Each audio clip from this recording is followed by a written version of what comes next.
Yo, what's going on everybody? It's your boy Naruto Explain here, bringing you guys another Boruto 2 Blue Vortex discussion. Today, I want to talk to you guys about something rather interesting following the release of Chapter 5, which is the fact that we have the leader of the Shinjuu targeting Naruto specifically, and while everyone is scratching their heads wondering who exactly Jura is, I wanted to weigh in on this after having taken some time to think things over, and I do believe this might wind up being another situation like the one that OG Naruto fans such as myself lived through back in summer 2008 when we first saw Tobi show his Sharingan to Kakashi during the Sasuke versus Itachi fight, and fall 2012 when we would finally get the confirmation that Tobi was actually Obito. It was right in the faces of readers back then, but as we as a fandom tend to do, we tend to look past the simple answers and go straight to the sexiest answers and the more creative answers, which there's nothing wrong with that. Oftentimes those end up being more well thought out than what we actually get. It's part of being part of a fandom.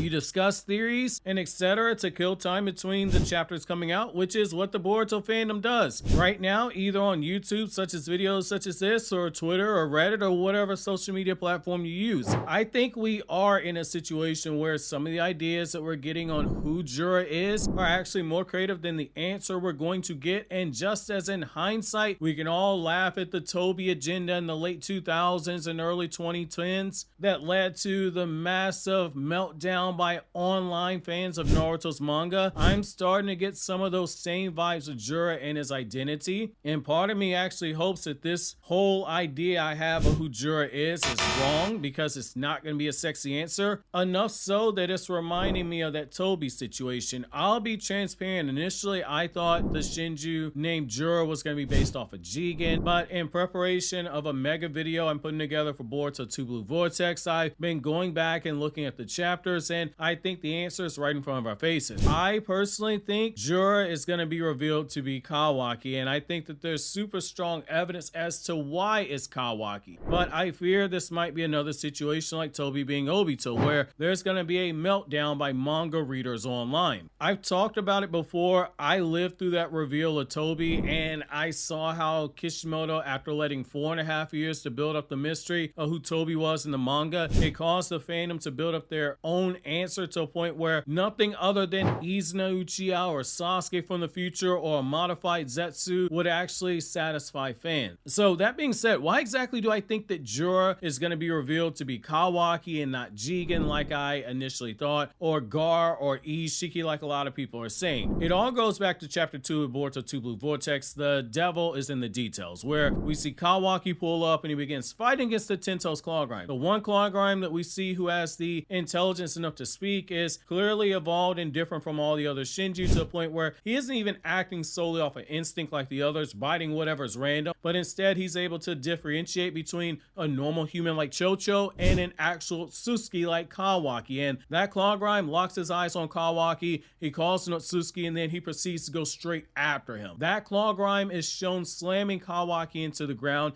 and it also just happens to be the only Claw Grime we saw that has a rinnegan. It's been 3 chapters since we saw this, and there's been no explanation given on the rinnegan on this Claw Grime and why it's the only one that we saw with it. But one thing we have to keep in mind is that the rinnegan does have the basic 6-path abilities that every rinnegan user has access to. That's the 6 paths of pain jutsu, which also includes the Preta Path ability to absorb chakra. We know it doesn't have to be through something like absorbing ninjutsu, like we saw when the Preta Path absorbed Jiraiya's Sage Art Rasengan, but more than once we've seen that the Preta Path can absorb chakra through physical contact, and it doesn't take a long time to siphon off chakra. Even a small bit can be drained off rather quickly. I think this is exactly what happened in chapter 2 of Boruto 2 Blue Vortex. Kawaki had some of his chakra absorbed in that moment he was touched, but I'll admit there is a problem with this line of thinking that does have to be addressed, and like I do when I used to cover Boruto fan theories that you guys would send me, and if I found it interesting I'd weigh in on the good and bad aspects of it. I'm going to do the same thing here. I'm going to talk about some of the potential red flags here. So as we all saw, the Claw Grimes, when they do bite someone, there is a transference of chakra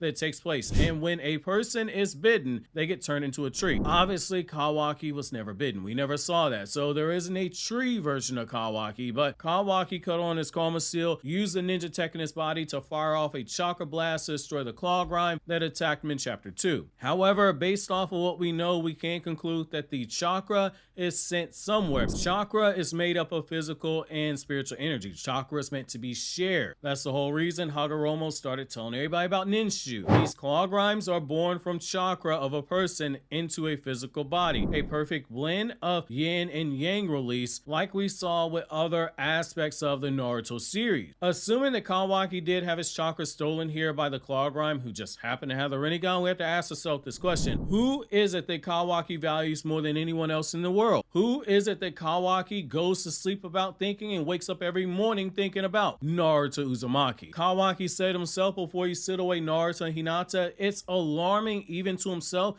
as to how much his life revolves around Naruto Uzumaki, and he doesn't truly understand it himself. That boy is obsessed. Jura in the last chapter reveals to us that the person who he wants to target the most is Naruto Uzumaki, and he refers to it as following his instinct. And we know that there's a connection via chakra just based off of how each of these shinjuu were targeting people specifically, because there's some form of connection with them. Matsuri is made from Moegi's chakra, and she wants Konohamaru, her childhood friend. Hidari is made from Sasuke's chakra, and he wants Sarada, his daughter. The unnamed Shinjuu, who's made out of Bug's chakra, just happens to also want Ada, someone who captured Bug's heart because of the Shinjutsu, and someone who Bug is clearly afraid of because he didn't want Code to wake her up in Boruto Naruto Next Generation's manga when we were first introduced to Ada, and there's information surrounding Ada and Damon being the only cyborgs who Jigen said, yep, they gotta go, and they ended up surviving. There's a lot about that we don't actually know what happened, because based off what we know, they shouldn't have even been put in those chambers to be saved in the first place because of how strong they are in their abilities. Does anybody really think that Bug is gonna walk up to Ada, shove her in the chamber? Does anyone think that Bug is gonna be able to walk up to Damon and shove him in there? If anything, Damon